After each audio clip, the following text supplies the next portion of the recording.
And that's what climate change is about. It is literally, not figuratively, a clear and present danger. We are in the beginning of a mass extinction. The ability of CO2 to do the heavy work of creating a climate catastrophe is almost nil at this point. The price of oil has been artificially elevated to the point of insanity. That's not how you power a modern industrial system. The ultimate goal of this renewable energy, plan is to reach the exact same point that we're at now. You know who's tried that? Germany. 7 straight days of no wind for Germany. Their factories are shutting down. They really do act like weather didn't happen prior to 1910. Today is Friday. Today is Friday. Hello and welcome to Climate Change Roundtable. Wait, Anthony, I forgot. You wanted to jump in at the end of this. Oh, no, forget it. The moment you asked. Yeah. Oh, man. All right. Well, hello. Welcome to Climate Change Roundtable. I hope you all liked our new intro video. I spent some time this week making that. I got to give credit to Linnea on this one. She sent me a Slack message 2 weeks ago or a week ago, just with the Today is Friday clip. And she's like, if you ever get along to making the intro video, Andy, which is fair. I was supposed to make that a while ago. she's like, end it with this. And Linnea, I loved that idea. So I did make the intro clip finally. I did get around to it. Quality suggestion, but introducing Linnea Lucan, since we're talking about you. Welcome back to the show. I hope you liked the intro. How you doing? Absolutely. It seems like a pretty fun thing to me. So yeah, right. Happy campers.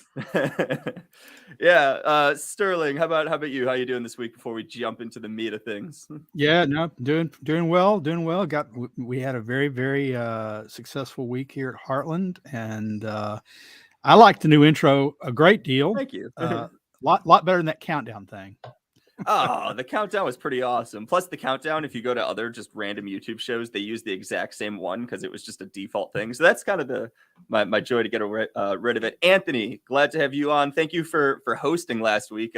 Honestly, you did a great job. But you were an on-air meteorologist, so I shouldn't be surprised by that. But yeah, it was second nature to me. I know, right? It's when you and I test stuff beforehand, it's just 5 seconds of testing. And you're like, okay, this is easier than what I used to do, which makes sense. But yeah, so I had COVID last week. I was not on the show. COVID round 3. Thank God I got that vaccine, and my symptoms were so mild, and I've only gotten COVID 3 times. This is the wrong show to talk about this, so I'll move on. Andy's gonna get us off here. And how many times have you been vaccinated? There we go. Just once, the initial one, and the only reason I did it is because to go watch Chicago Bulls games in person, either I had to have a COVID test for every single game, or I needed the vaccine. So I got the vaccine, and three bouts of COVID. But all right, that's not what this is about. That's for shows that don't want to survive on YouTube. Yeah, we better stop discussing it. The HIPAA police will show up. I know, right? Oh man, they kind of have on our channel in the past. All right, but moving forward. So I don't know. Yeah, go, Sterling. I was just going to say, did the music suggestions I sent your way ease it at all? Yeah, I did check this out over the weekend some. I went and saw 9 Inch Nails to our viewers last week. I went and saw them with COVID. Well, near the end of. I'm not going to keep talking about that. Don't say that. I'm gonna. Yeah, that's the moment I said that I was like, "Ooh, this is bad." Great show. They didn't do "We're in This Together," which is my favorite song by them. And that devastated me. But yeah, great show. I would advise you to not do it while recovering from certain illnesses that I will no longer mention. Let's move forwards from that. Sterling, you sent a video this week, and I'd actually seen this. This is great. It's Rashida Tlaib. For those who don't know who she is, she's a congresswoman. She's one of the members of the squad, which is your AOC. Really, really just virtuous and good people in Congress. I'm kidding. Don't take that seriously. But so she grilled a bunch of bank executives on whether let's just play the video and let it do the talking. So one moment. Lawyers. Do you know you have all committed, as you all know, to transition the emissions from lending and investment activities to align with pathways to net zero in 2050? Do you know what the International Energy Agency has said is required to meet our global 2050 net zero targets of limiting global temperature rise to 2.7 degrees Fahrenheit or 1.5 degrees Celsius. So no new fossil fuel production starting today. That's like zero. So I would like to ask all of you and go down the list, because again, you all have agreed to doing this. Please answer with a simple yes or no. Does your bank have a policy against funding new oil and gas products? Mr. Diamond. Absolutely not, and that would be the road to hell for America. Yeah, that's fine. That's fine, sir. All right, I'll end it with that. Okay, Sterling, let me go to you first. Yeah, I just want to say, it is so hypocritical, so vile of her to call a hearing that they all have to be in an enclosed room. She's yelled for 2 years about COVID. They have to be in an enclosed room, but she doesn't even bother to show up. She does her live remote because she's so important. She can't be in an enclosed room with these people. She's got to do it on video. She doesn't need to show up for a hearing that she called, and she runs. That's just pretty pathetic. Yeah. We got a comment here, 1.5 Celsius or whatever. I know you're going at the fact that her way of pronouncing Celsius was incredibly incorrect. Linnea, you've maybe she was thinking cellulitis. Or cellulose or something. There's a lot of jokes I'm not going to make around this. Linnea, when you saw that video, did you get a kick out of just his response? A very realist response, which is like, no, that'll be the road to hell for America. Hey, if you can be succinct like that, then all the better to you. It would have been, it's fun to hear when people get to expand on it and kind of, I don't know, smack someone like Tlaib down with a whole lot of data and reasoning. But sometimes it's actually not appropriate to put your thinking cap on and try to be a little bit too intellectual. Yeah. Sometimes it makes a much better impact to just say, no, you're wrong and you're dumb for thinking that. Yeah, right. No, seriously. I mean, it's a soundbite that's making the waves on the internet. It would not have made the waves on the internet if he had come out and said, like, no, if we look at this chart of carbon dioxide and emissions and stuff. No, so I agree with you and I with your take on that. Just that the pointing out just the idiots. The hubris on this whole hearing from her is just astounding. And I really applaud him for coming back and basically verbally giving her the finger in a nice way. I think that's what he did. Right. But let's be honest. While I praise these guys for being honest now, finally, they built up more than 2 years that led to this by buying into ESG, by promoting green energy, by saying, a few years ago, British Petroleum, BP, it's in the word, it's in the name of the company, said we're going beyond beyond petroleum. Yeah, it's BP is not British Petroleum, it's beyond petroleum because we're all going to be wind. So these executives have, and the bankers who have pushed divestment and ESG and not funding, they put themselves in this position. Now, it's nice that they're coming to their senses. Another article that I covered this week said that they're that they're threatening to pull out of a UN-backed banking group that because of the stringency of the emissions reductions and the timelines. But they've been warned about this by people like Heartland Institute and others for more than a decade. Yeah. And they have ignored us because it was profitable, they thought, for them to do so. Now they're finding out that, the chickens are coming home to roost. They're paying the price and they're getting honest. They're finally realizing what this means for their bottom line and for maybe their jobs because investors are not happy. Well, I hope you're right about that for the long term, Sterling, because I think that I'm so jaded about a lot of these companies and the banking industry and their choices and investments. I dread the next couple of months when they all of a sudden decide, actually, we're going to start, woke signaling again on this stuff. It's, I don't know. I don't have a whole lot of faith that they're going to stick to it just because it's profitable. I think that there are a lot of corporate executives who think that they'll get eaten last, which I think I said last week, and they're wrong.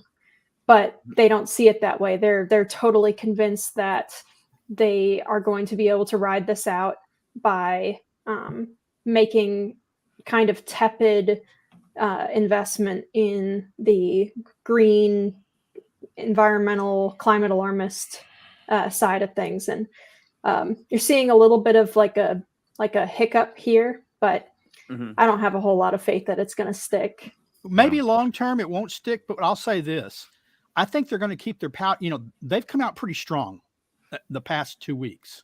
This is not the first time one of these guys has said something like that. Not before, we don't have hearings every day, so he didn't say it directly to a congressman's face, but they've been saying this. My suspicion is that they won't back off this until after they see what happens in the next election, right? It'll depend on who they're going to have to cozy up to in the next Congress to some extent. Yeah. Yeah, I watched this, and one of the things that struck me about it was the caption, and it was basically one of the captions that came up on her was banking oversight, and what they're talking about here is ESG and climate and all this stuff. And this is proof positive of what we've been saying here at the Heartland Institute for years, that the climate movement is more about control and getting into your life than it is about saving the planet. And that's exactly what this hearing was all about. And, I think we could come up with a new acronym for ESG. We could call it extra stupid governance. I was wondering where you're going with this. Yeah, it's really that's what's going on here. They are trying to get into every aspect of your life. Mark my words, at some point with this ESG madness, they're going to go in and start rating you personally by the things that you bought from Amazon or eBay or Saks Fifth Avenue or whatever. They're going to look at your credit card statements and they're going to start giving you an ESG rating. And then they're going to start sending you emails saying you are not complying with saving the planet because you're buying products that are not planet friendly. You need to change your purchasing style. And here's an approved list of stuff from these companies that we work with that you can buy. That's what they're going to do next. Yeah. I mean, we've seen it. Yeah. Go Sterling. What's funny about this, I just did a podcast this morning. And what's funny about this is the guy that I interviewed, he pointed out that environmentalists used to be opposed to mass industrialization. They like small industry, small companies, but they have gotten into being big supporters of industrial policy, large industrialization, the weaponization of industry on a large scale, with huge wind industrial facilities aren't small things. They have a huge footprint. Solar industrial facilities aren't small things. And they take a lot of mining and they take a lot of diesel to deliver the products. They are now embracing federal industrial policy and the industrialization of America, which, was it Schumacher? Schumpeter. I think he wrote a book, Small is Beautiful, economist. And that's what they used to support. No longer, because mom and pop industries, don't suit their needs. Now they need big government telling people what to do, even if, the climate continues to go on its merry way, because by their own, they're very concerned about the climate change. They say it's being caused by humans. And then they refuse to acknowledge that China rules the roost there, and they're not. It's funny. I don't see them protesting in the streets of China. Gee, I wonder why that could be. Yeah, I mean, well, first, wait, I had a China point, and I hate that feeling. I mean, China, though, in and of itself, I've said this many times in the show, but if anyone talks about China as being a leader in the climate change, movement or whatever, go to China. Just then we'll talk. Or if you can't go to China, it's very easy to find a webcam in Beijing that runs 24 hours a day. Find one on the internet, and then we'll talk. It's like you can visibly see the amount of pollution in the air at all times. That's it. That's really the end of my argument on that. I'm not sure if the rest of you actually saw I know you said you saw it, Anthony. We only showed a short part of that clip and then ended it with the that'll be the road to hell for America or whatever his words are. But they go through all of the executives on that panel, and I'll just I'm not going to play the whole clip, but you can see just on the screen here that there's 1, 2, 3, 4, 5, 6, 7 of them, and all 7 were asked if they were going to phase out, as Rashida Tlaib said, fossil fuels. They were going to lend to anything that had to do with fossil fuels, and the answer to that from all 7 of them was no. The one we showed was the strongest answer, was the hell no answer, but all of them said no in some way. And I know we did our show 2 weeks ago on are the tides changing at all in this movement? I don't know which one of you would like to take this question, but can you blow When that screen up for just a second? I'd like to see the lineup there.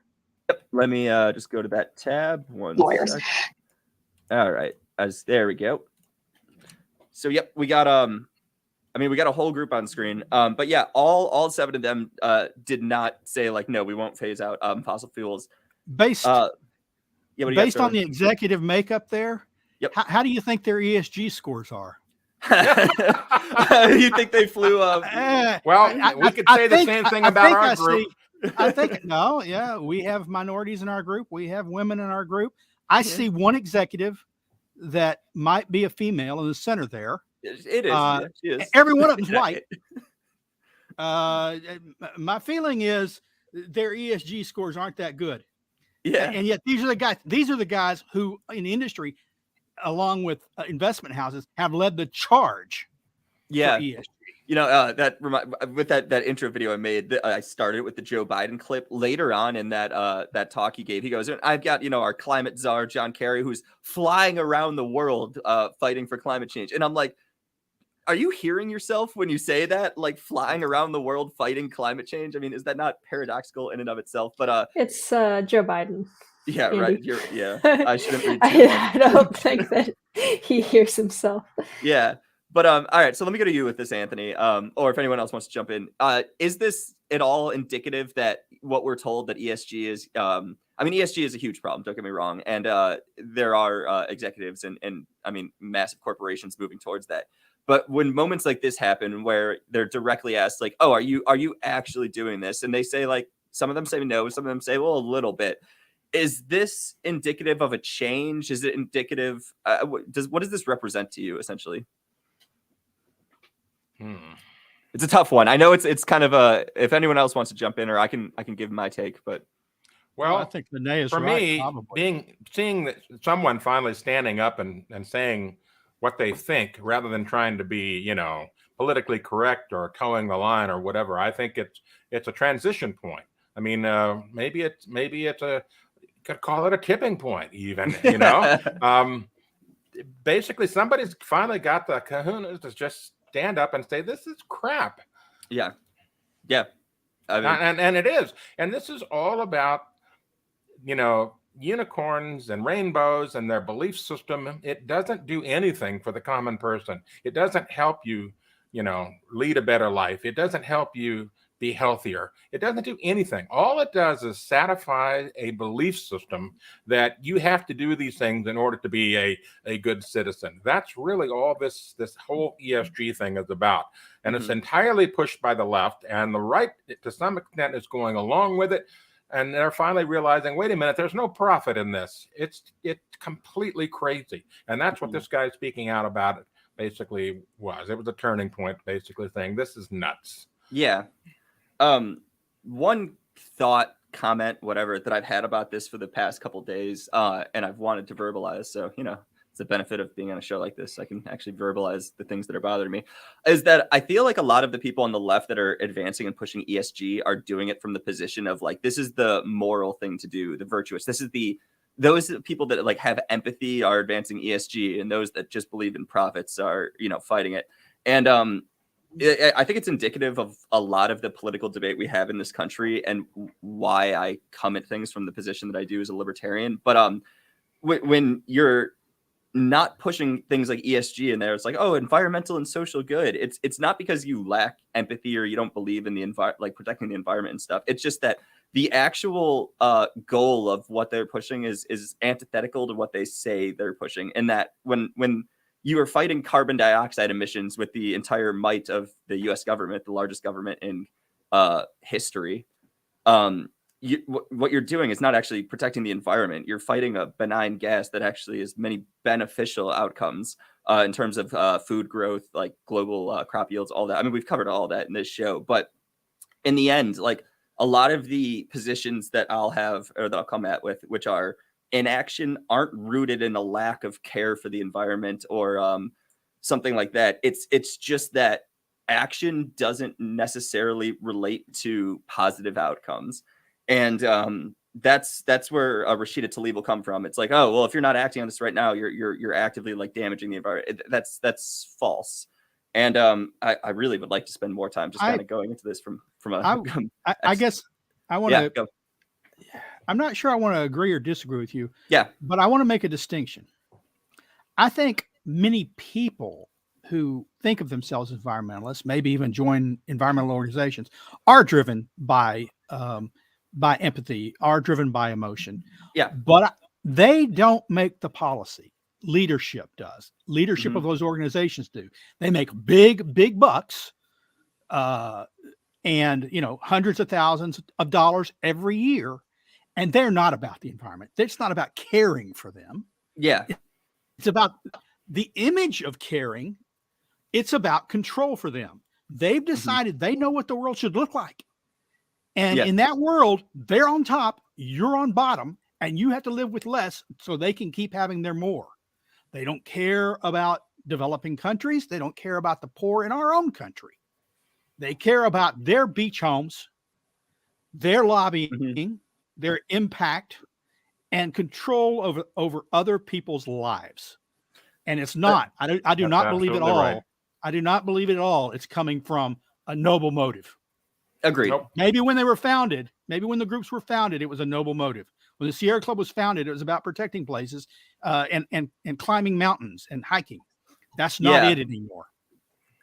To just briefly, I guess, not clarify what I meant. It's more that I meant like, I'm saying we don't want to do any of these things. And I feel like the position of inaction is often rooted in a concept that you lack care or empathy or something like that for the environment or and all that. And what I'm saying is just essentially, I don't think inaction it like directly relates to a lack of care for the environment or something like that. I'm not getting it across. But no one's our side never says inaction. We use markets. True. Fair point. To protect the environment. Government action. Yeah, I should clarify. Look, out west, where most of the so-called endangered species are, the government has relatively little land compared to the east, and yet that's where they're most protected on private property. That's not coincidence. That's how markets work. And that's a good point. So it's not inaction. It's action from different sources that they don't control. They don't control markets. That's what they're aiming for. Yeah, no, that's a fair point. Anthony, thank you for going through the comments during all this. It's helpful that we both do it at the same time. I just want to throw it out there that last week we closed with just kind of, question and answer. And if any of you do have any questions that you want answered, throw them in the comments now. We're monitoring them as we do the show live. If we see something that any of us find particularly interesting, we will address it. I've seen a few right so far saying that I've kind of lost track at this point. Doug here says, I do believe we should be good stewards of our world, but not at the expense of people's lives. Agree. And I think where I would fall on that point is we should be good stewards of the world when it doesn't require the use of force. That would be my take on that. Like, yeah, don't force anyone to do anything, don't infringe them. Being good stewards of the world is good for people's lives, but it doesn't mean what the environmentalists want you to think it means. Right? Yeah. Greening the earth through carbon dioxide is good for people. And it's good for the environment. Yeah. It just is. Ask the plants. Ask the animals that rely on the plants and the insects. Yeah. When the EPA was first formed, they were all about cleaning up those situations where, the earth was in fact being abused by pollution, real pollution, things like Lake Erie catching fire back in 1969 and all that sort of stuff, which got a lot of press because it happened right during the moon landing. And so the newspaper and the media, people were looking at it a lot. And so the idea that Lake Erie caught fire due to pollution got a lot of traction. And that was one of the tenets that started the environmental movement, that we have to be better stewards of the earth. Well, that's fine. I agree with that. I don't know of anyone who doesn't agree with that sort of thinking. You Yeah. want the earth to be cleaner and better and healthier for everyone involved, whether it's plants, animals, or humans. But what's happened is that we've solved all those big problems now. We don't have pollution like that anymore. Lake Erie never catches fire anymore. We don't have polluted rivers like we used to. We don't have, all these problems with landfills like Love Canal. I mean, it's still there, but we don't have any new problems because environmental regulation, sensible, purposeful environmental regulation, has been, in fact, implemented and successfully. Los Angeles is cleaner in the air than it's ever been. But what we've also done, because we've cleaned up the United States, we've exported a lot of our manufacturing elsewhere, such as into India and into China, because it can be made cheaper there. And they're not paying attention to being good stewards of the earth. As you pointed out earlier, Andy, we have all of this pollution in Beijing you can see on a webcam. I mean, it's like a soup in the air. And so literally, it's like wonton soup with chunks floating around in the air out there in Beijing. I've been to China. I've seen it. I've experienced it. It's a mess. And so what have we really accomplished? I hear things like that, and I wish Joe Bast, our former president, or James were on, because we should get him on. Yeah. And the reason I say that is because I think you're crediting these laws too much. You've got to remember, the Cuyahoga caught fire 5 times before it made the front page of Time magazine. And the pollution was due to government policies that allowed the pollution in the first place. We used property rights. Private people could stop pollution if it affected their lands, and they did. And what happened was the courts routinely uphold property rights and shut down factories and shut down waste disposal facilities opened by municipal governments. They say, nope, these people have a property right. You're polluting their land. You're damaging their livestock. You got to stop because they have rights. And then the government got involved and said, no, we can't have these rights getting in the way of progress. We've got to allow pollution. We've got to allow industrial facilities to just dump stuff willy-nilly into rivers and kill your livestock. They got into that in the under the progressive era, those progressives, of the early 20th, late 19th century, and they created the environmental problems that they tried to solve using new federal agencies. Well, we know how that is. Rather than going back to the old system, they created a new, bigger government system, and that's worked wonderfully. So biggest system in human history. It turns out that if you look at, by most measures, people had recognized before the Cuyahoga caught fire in '69 that pollution was a problem, and many states were already cleaning up their environments, and it was being cleaned up at a faster rate. But it wasn't a national program. They started a national program to solve a problem the national government and state governments had created. Yeah, I mean, a good example of that would just be the issue we have with wildfires. Wildfires they'll say it's because of climate change. I mean, there's a lot of factors that lead, but the major one I would say is just mismanagement of the land, not cleaning up brush and building a powder keg of dry wood that's going to eventually catch and light. And I mean, then the government will be like, oh, okay, this problem they won't say is due to their mismanagement. It's like, oh, we have the solution, and the solution is this swath of climate policies that will fix the climate change problem, and then we won't have fires, which is not realistic. And as you've said, Sterling, and I'm not going to go into them because there's the law of unforeseen outcomes or something, but it'll cause new environmental problems, which then the government will try to fix. And then they'll blame climate change, or they'll blame, you and me and the people on this broadcast that are so denying the environment or whatever. Yeah, they'll blame us. And what my reaction to Anthony's comment, and I won't fully discount that government will pass things that might clean or parts of the environment. Like I think that's possible. I also think what Sterling says is totally valid, and that they'll pass things that'll have negative outcomes. And I generally fall on there's usually more negative outcome side. But my initial reaction was most of these policies that we pass are negative or affect the economy negatively. And environmental care isn't something that we're in the United States, we're past this to a certain degree. I mean, I'd say that we're moving pretty far backwards right now in terms of economic standing. But environmental care isn't a low-level concern not a low-level concern for a society. When a society is poor, making sure that there's not a massive amount of pollution in the air, ergo China, isn't their primary concern. It's when you build wealth that environmental care actually becomes a value that society puts in the forefront, and that's where we are now. We're an incredibly wealthy society, and because of that, we don't want to destroy our land. We don't want to destroy the environment. So when in terms of first world societies, sure, you can argue we're past that, but when we're pushing these values on second world, third world societies, what's going to eventually happen is that they won't become wealthy, and then because the policies that you're passing will stifle that. And then you're going to have worse environmental outcomes than would have happened in the first place, which kind of goes along with what you're saying here, Sterling. Let's see. Let's see that we've got a troll in the comments. I see. Yeah. All right. Well, honestly, if there is a troll in the comments, you commenters that actually know what's going on in the world, you can make the arguments back for us. You don't need us to police. You can do it. I haven't been paying too much attention to them. Let's see if I haven't seen the troll. Yeah. Here's an interesting one from who's the all right, cool. From Mr. Woodward. What minimum percentage of CO2 in the atmosphere will trigger hyperventilation? Hyperventilation is the word I was gonna go with. Actually, I think it's over 8,000 parts per million, if I remember correctly. Is it really? Yeah. Huh. I mean, we typically have, I think the limit for submarines is something like 5,000 parts per million. What I thought too, yeah. And I think once it gets beyond that, then you start getting the effects. And I think it's somewhere around 8,000 parts per million, which we're nowhere close to.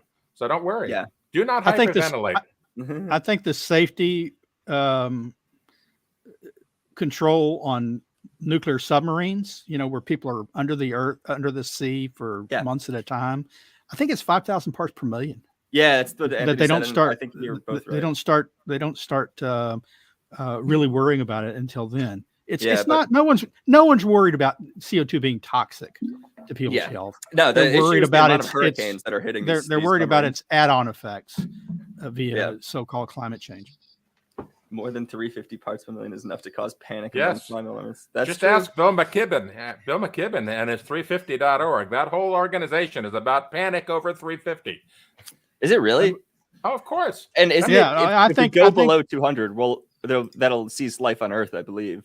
I think no. Is it if it goes above 150 parts per million, photosynthesis stops. Below 150. And we were at 180 in the middle of the last ice age. By the way, we recovered to 280 when the ice age ended. CO2 went up despite no car or factory being built in the year 12,000, 10,000 BC. They recovered by 100 points, and there's a reason plants are doing well now. Most of them evolved when CO2 levels were much higher, and they were arguably suffocating at the levels during the ice age. 350.org. My feeling is that most of these guys were panicking as soon as it left 280. Because that's the so-called natural background level had humans not intervened. Right. 280.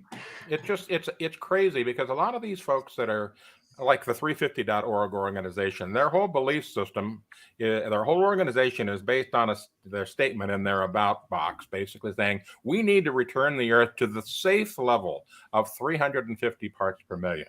They decided that this, based on a couple of comments from a couple of so-called climate scientists, that 350 parts per million was the safe level.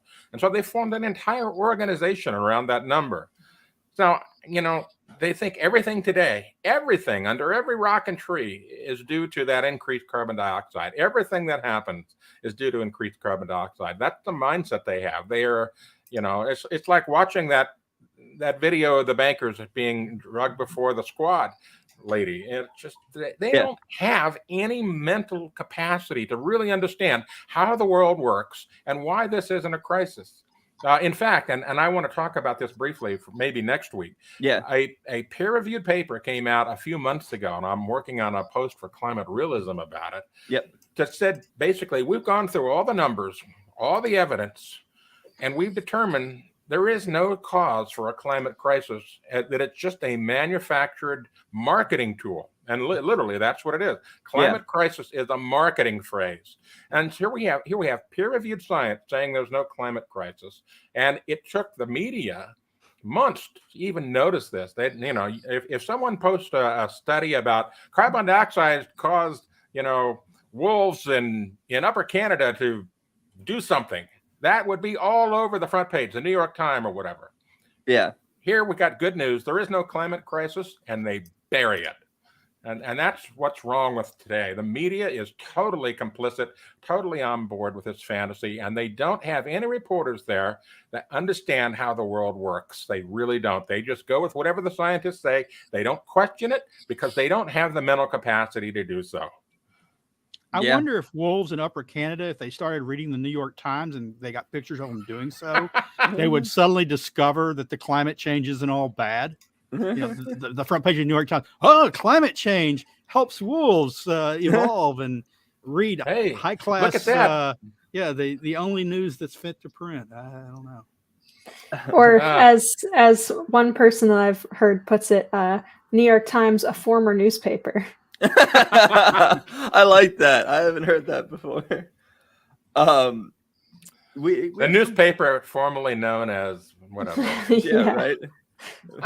Previously semi-independent newspaper instead of an arm of the liberal government. The comments, you guys are all going so fast, I'm struggling to follow. China pollution, let's see. China pollution to our elites is out of sight, out of mind. I actually, to be honest, I hadn't read that. And this is a huge point too on the renewables thing. So you see all the time all these city dwelling folks who are all in on the wind and solar in particular. And it's because they believe that the country is just like between Los Angeles and Manhattan is a barren landscape. Like no one lives there. There's all this vacant lands that can withstand being paved over and covered in wind turbines and solar panels. And I think it's the same kind of idea. They're like, well, I don't have to look at it, so it's true. I don't really care. And they believe all social progress comes from those two coasts. That nothing good goes on in the center of the country or any other place. Now, of course, we all know the truth of it is it all comes from Texas, but yeah, I mean, and then I wasn't sure if you were going to go into this, Linnaeus. I just pulled the picture up here, but like these wind turbines, you can't recycle them. So there's just these massive landfills. I pulled up, for those of you that I usually don't post these podcasts since there's so many visual elements. But I mean, yeah, like they don't recycle these. You just get these massive graveyards of like wind turbines, and it's we have people in the comments, and they're correct saying that they're not actually environmentally friendly. It's true. Linnea, let me go to you on this. I know that the amount of rare earth mining that goes into producing these, clean. I'm doing let's see, air quotes. There we go. Energy sources is insane. I mean, like, to what degree are Americans not aware of this? Like, what's actually going on behind the scenes here? Yeah. I would like to point out, you never see pictures like this of power plant parts being buried. They get recycled. Seriously. There we go. They fix the generators. They reuse the metal. They take out the copper. They recycle everything from a generating plant, like a coal generating plant. They don't go bury it in the ground. You're going to see this with solar panels too. A lot of the solar panels that were put in the early 2000s, mid 2000s are now coming of age, where they're no longer producing like they're supposed to, and they're going to come out of service. And where's the recycling programs for solar panels? Well, there aren't many. We're going to see solar panels buried next. And amazingly, they will probably figure out a way to make them produce electricity while they're buried, because, we've seen examples of solar panels producing electricity at night because it's so lucrative to make that green electricity that the owners of these solar panel farms actually have gone out and put in natural gas powered generators to create electricity out of the solar panel farm to feed the grid at night so they can get paid extra for it. Yeah, it's lucrative. Yeah, they're still producing energy. Our solar panels are superior to yours. They produce at night. The waste problem, that is a huge problem that's not really being recognized, except at the municipal level. Every municipal waste facility, every dump, whether it's private or public, nowadays has to be licensed. Mm-hmm. And they have certain requirements for lining and how they are to operate, so they're not leaching dangerous chemicals into the soil and things. And very few of them are actually licensed to handle waste from solar or wind turbines, deconstructed wind turbines. And the ones that are often turning them away because it takes so much. You can't just lay a 400-foot tower. You can't ship it that way. So it has to be cut up and it has to be smashed down, or it takes up too much space. It has to be flattened. It has to be basically deconstructed. That adds a lot to the cost. So they're just saying, no, we don't want them anymore. So what are we going to do? My suspicion is they'll just start piling up on the land. It'll look like the version of what we're doing with nuclear waste. Spent nuclear material is sitting on concrete tarmacs or in cooling ponds at the sites rather than stored in a central location, except the waste from turbines and solar panels dwarf the amount of 50 years waste from nuclear plants. Right. You're not going to be able to just pile them up somewhere in the Midwest and just leave them there. Mm-hmm. Right. The whole idea of green energy that has come across so fast, I guess, and you're seeing those pictures of those buried wind turbine blades. I guess the way to describe it is haste makes waste. And that's really what's going on here. They just ran into this headlong without thinking through the ramifications. And here you go. Haste makes waste. Yeah, I'm just kind of scrolling through the pictures right now. I mean, that was pretty quick, Anthony. I got to give you credit on that one. That was creative. Linnea, I went onto this earlier, and I kind of still wanted to get your take on it, just related to the rare earth mining that goes into creating these wind turbine solar panels and all that. Can you give us a sense of just how much the United States is doing this within the United States, or are we relying on other nations, and B, how environmentally destructive it is? Well, there's I believe one mine in the United States that has rare earth elements being produced out of it. The vast majority of it is coming through China, although China isn't necessarily the country that's actually mining for them. A lot of times these materials like cobalt are coming from the Congo and other really good human rights protections in the Congo. Yeah, human rights and economic prosperity.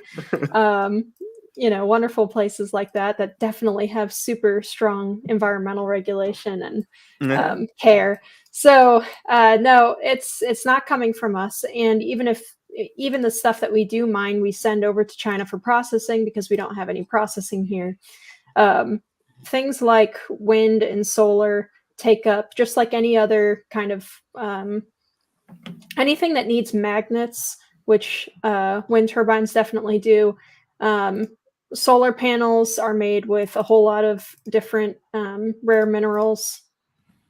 I'm trying to see if I can dig up some exact numbers real quick here, but I'm not finding my. You can take a second if you need. It's no problem.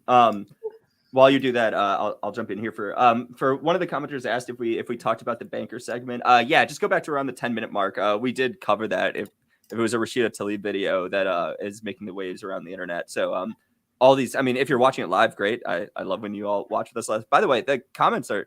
I love how active you all are. I'll just tell you now that we're looking at on the channel of ways to allow you all to kind of like feature certain comments. I'm not going to go further into that now, but we're looking into ways to improve these broadcasts, just so you all know, and stay tuned for that. Yeah, William Bakke has a good comment because rare earths are called rare, but they're actually not. They're widely scattered across the earth, but they're in small quantities in any one place. So you have to move a lot of earth to get very small amounts of the minerals and the elements. Is that why they do so much child labor? Tiny hands. Sorry. Now let's talk about the Congo's ESG score. But so now to say, I don't think mining necessarily is dirty. It's ugly, but it doesn't have to be dirty. But compared to mining for other things, the amount of earth you have to move for the small amount of rare earths you get from every scoop is very minimal. I mean, you go into a coal mine or a pit, you scoop out a ton of coal with a ton scoop, or 99% of it's coal. You have to move a lot of overburden and refine it. That's the critical part. That's where the pollution really comes in China. Is the refining, the water used to wash it. It just pollutes downstream. It sickens people. It's crazy. And Now, to be fair, the Biden administration said we want to do more of that here. I'm all for producing more of that here. Same. But I do not believe his Democratic allies are going to go along with allowing more and more mining in the U.S. because they fight it every time it's proposed. Trump also wanted to do more of it in the U.S. and they fought it then. I suspect they're going to fight it when Biden tries to do it because they don't like mining. Well, and the crazy thing is offshoring pollution. Before Linnea gets, I want to point out something. We should probably create a graphic that shows an electric car and then the volume of Earth next to it. Oh, that would be fun. That has to be moved to get the batteries, to get the nickel cadmium, all these other things, that go into it. Because there's probably, I'm guessing conservatively, about 2 million cubic yards of Earth that might have to get moved, or tons of Earth, something of that number, to make one car, to get all of the elements to make it. I think that would be a great analysis for us to produce. I think you're right. I don't have the exact answer, and I can't verify this comment. This Doug Troyer said 500 pounds of Earth, but yeah, that's within the ballpark of what you were going at, Anthony. That's a good idea. Linnea, I know you were looking for something. That can't be right. No, all right, then we're fact checking this and saying that's why I started with I can't verify. No. He said 500,000 pounds of Earth just to get the materials for an EV, but that's probably also you said 500 pounds. I forgot a couple zeros. Might be. Linnea, I know you were going to jump in a moment ago. Right. So what I was going to say about the rare earths is there's actually interesting technology, and a lot of them are actually produced as byproducts from something like mining for gold. So a lot of these rare earths are associated minerals with things that we normally would be mining for anyway, like coal, like copper, gold, all sorts of materials that we normally use. It's actually a pretty interesting mining strategy that you can get some of these rare earths out of coal slag and out of some of the tailing ponds and stuff of previous coal mines and other mines. And so there's a decent, environmental argument to make if you're able to do it here, instead of mining fresh and moving that much ground when you don't have to. Yeah. It's crazy. I'm pulling up and my computer won't let me plug in my hard drive. Oh, ooh. I already have all of my USB ports used for all of my little equipment here, but I have data on how much ground needs to be moved in order to build a wind turbine. Do you have a ballpark figure?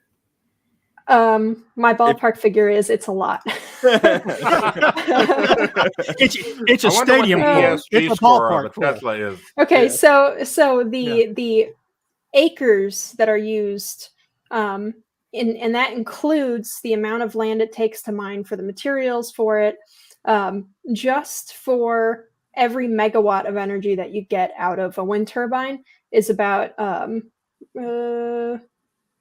think it's something like 70 for every megawatt. Really? 70 what? 70 what? 70 acres of land used. Are you serious? Land use for every megawatt produced by a wind turbine. There you go. So that's green. Yeah. Yeah. That's compared to coal, which is about something like 12 acres per megawatt energy. One argument I love making for gas, which is like that less 6 or 7, I think. Yeah. I mean, one argument that I find very compelling is if you want to talk about the environmental benefits of coal or natural gas. Energy density is the term that I often use with people just because it's a simple thing. But just, talk about essentially how, if let's say you want to power a town and you need X number of wind turbines, and then it takes, for the 1 megawatt, it takes 70 acres, whatever. I mean, the amount of space that you'll need, and we've covered this before, how much of the United States you'd have to cover with wind turbines to just power a current electricity grid without switching to electric vehicles. And it's like a third or half of the United States.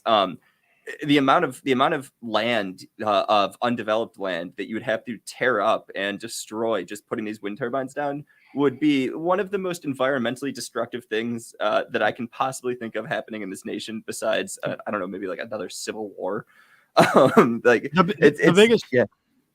The biggest threat to wildlife. Exactly. This is not now. This is throughout history. Yep. The biggest cause of extinction is wildland conversion, habitat conversion, and that this would be habitat conversion on a massive scale. And so you lose a lot of wildlife. And I want to follow up on Linnea's comment. She's right. So there's one facility, or there was a few years ago. I'm not sure it's still operating, but if it is, it was they used to mine other things there. I think copper. And it's an old copper mine that got shut down because of environmental regulations. They couldn't afford the cost of complying. That now opened up just doing the tailings of the former copper mine. They're not mining new stuff. They're just going through the old stuff to produce the rare earths from the tailings. That's not sustainable. There's only so much tailings. You got to do new minings. Right. And that's, and that's true. But in terms of not going to build new facilities to refine this stuff here in the United States. Right. Well, I mean, under the current, I guess, ethos of the way that our government regulatory agencies like to work. But I just think that it's an interesting policy in terms of just being efficient with your material use before you go and reclaim the mine and, plant your trees back on top of it and stuff to get everything that you can out of it before closing it up so you don't have to tear it open again. Very, never mind. I'm not going to say what I had in mind. Probably not appropriate for this. We only have a couple minutes left. So viewers, if you wrote questions which we haven't addressed, feel free to put them in there again. There's one there about thorium. Yes. Let's see. Do you know how far up it was? I'm looking for it. Further up. All right. Let's see if I can find it. They just asked about thorium for nuclear. Yeah, here we go. Anthony, do you want to tackle this? Sure. Before I stumbled into meteorology, I was actually into nuclear energy way back when I first went to Purdue University. And so I actually designed a reactor as part of one of my class projects. So yes, thorium has a great potential. The only reason that we're using uranium and plutonium right now in nuclear fission reactors is because of the bomb.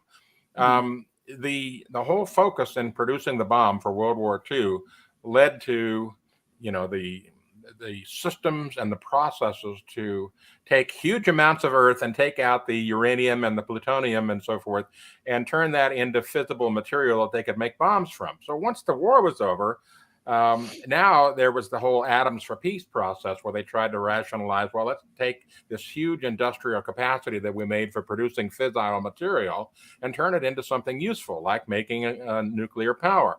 And so thorium, which has been known way back then too, got pushed to the side. It didn't get the traction because it didn't have all of the industrialization built up around it. Now we're dealing with the fact that, we do have, from the fission, we have isotopes and other forms of waste that are produced in the fission process that are not necessarily a good thing to keep around. And there's challenges with trying to keep it stored safely and dispose of it safely and so forth and so on. Thorium, in its process, doesn't create as many problem type things. As many different isotopes and other poisonous rare earth metals and things like that. So thorium has a much better future associated with it in terms of longevity because we've got a lot more of it, and also because it's not as toxic in the whole fission process. So yeah, I think we should be going down the road of thorium. In fact, China is actually creating thorium reactors right now and testing them out, whereas in the United States we only, I think, have one in operation, and it's not really getting any traction. It's an experimental reactor up in Idaho, I believe. And the problem that we face, I agree that we should be going down the path, is that we have an infrastructure built up based on a certain type of reactor, and we can't even get new reactors of that type built or new modular reactors built, much less a whole new style of reactor from thorium, which would have to go through the process of approval and proving itself to be safe. And the Chinese will pass us on that. They're already ahead of us on that. So it's similar to the transition of forcing us to go from from internal combustion engine to electric vehicles. It's one thing if you start in a location, and that's where you start from. It's another thing if you've got a whole infrastructure built up around a different kind of technology. Yeah, Anthony, you said that when you started at Purdue, you designed a nuclear reactor. Well, I learned all the different ways I can convert to a female. So college education, getting better. Kidding. That's not actually true. I didn't learn that. I just wanted to make that joke. You're begging us to get canceled here.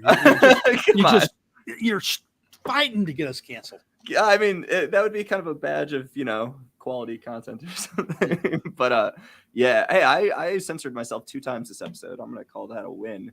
Yeah, I want to point out something about nuclear energy in terms of, when Fukushima happened, people just went absolutely batshit crazy on the West Coast, thinking they're going to get irradiated with nasties that are coming out of. Well, they're crazy there. They might have. What's that? They're kind of crazy there on the West Coast. Maybe there were a little bit of mental. Well, okay, granted, that's true. But they were so afraid of radiation, and all kinds of different crazy reports came out, about radiation detection in the air, buy your own home radiation Geiger counter, and all this other stuff. I mean, literally, they went nuts over it. But the point is that you get more radiation than anyone's ever got from Fukushima by eating a banana. Did you know that bananas are radioactive? They are. Actually, that's crazy. And in fact, they contain a isotope of potassium. And bananas are good for natural potassium, to eat those. Well, that's because the banana trees uptake all the potassium in the ground, including the radioactive portion, and they concentrate it. And so you've got little concentrated radioactive bananas that you're eating. They're not dangerous, obviously, because people are not dying of radiation poisoning from eating bananas. But the point is that radiation is part of our natural environment. And the fear that's been created around it has to do with media hype and Hollywood, like the China syndrome and so forth. And the bottom line is, here in the United States, we, other than a couple of experimental issues that happened during the creation of the bomb where people got exposed to massive amounts of radiation and died, we've not had any nuclear accidents that killed anyone. 3 Mile Island didn't kill anyone. Fukushima didn't kill anyone here in the United States. It's just not as dangerous as people are led to believe. And 3 Mile Island didn't make Jimmy Carter turn into a giant, despite Saturday Night Live's suggestion that it would. But maybe it's contributed to his longevity, because he's still getting around compared to almost everybody else from his generation. I don't know. He was also in the nuclear Navy, so he had more exposure than us. Look. People in California do crazy things because they're Californians. Yeah, right. I'm firmly coming to be convinced that, but they're not the only ones. And it's worse when governments do crazy things. So, you look at Germany post Fukushima. They had nuclear. They were closing down their coal plants. Stupid, but they were doing it. But they had nuclear. And then Fukushima happens. Let's talk about some differences between Japan and Germany. Japan's an island. Germany is not. Japan is on a geologically very active fault and volcanic area where tidal waves are common. Germany is not. Germany doesn't even have a major large coastline. The nuclear reactors in Japan were quite different from the nuclear reactors in Germany, which aren't on a coast, which aren't being threatened by tidal waves. So what's Germany's response to Fukushima? We have a very different technology. It's a very different location. We have a very different geology, but we're going to close down our nuclear plants because something happened on an island half a world away under very different circumstances. Now that's crazy. I have nothing to add to that. I agree. By the way, the great comment here, Peter. Beautiful. Yeah, I saw you smiling in the background, Linnea. I was like, I hope she's laughing at this one too, because I've been in radio for decades and it hasn't affected me. You were acting. For that matter, if you turn your radio on. Yeah. Oh, it says if you turn on your radio. I thought it said if you burn your radio. It's like, well, I don't know why you do that. But. Yeah, I'm not sure about that. That's the next phase in the whole socialist movement. Burn your radio. Right. Burning books, just done. Burn your radios up next. Well, if you did, you wouldn't get the AM talk radio that they're all worried about dominating, conservatives. We're at the 59-minute mark. It's time to wrap up. Thank you all for joining. I love how active you all are. We're live every Friday. If you don't catch the beginning of the episode, catch the beginning. It's when we display the new intro video, which I'm pretty jacked up about. That's it. That's why I wanted to add that. Linnea, Sterling, Anthony, any last comments? We said we were going to discuss hurricanes today. I know we didn't get to it. This went on longer than I expected. Any comments you want to leave our viewers with before we sign off? Well, next week we'll probably have something to talk about, whether or not certain predictions right now in the Atlantic come true. So maybe we can cover that a bit more next week. And yeah, that makes sense. Great. Well, I'm not hearing anything else, so we will catch you all next week. Peace.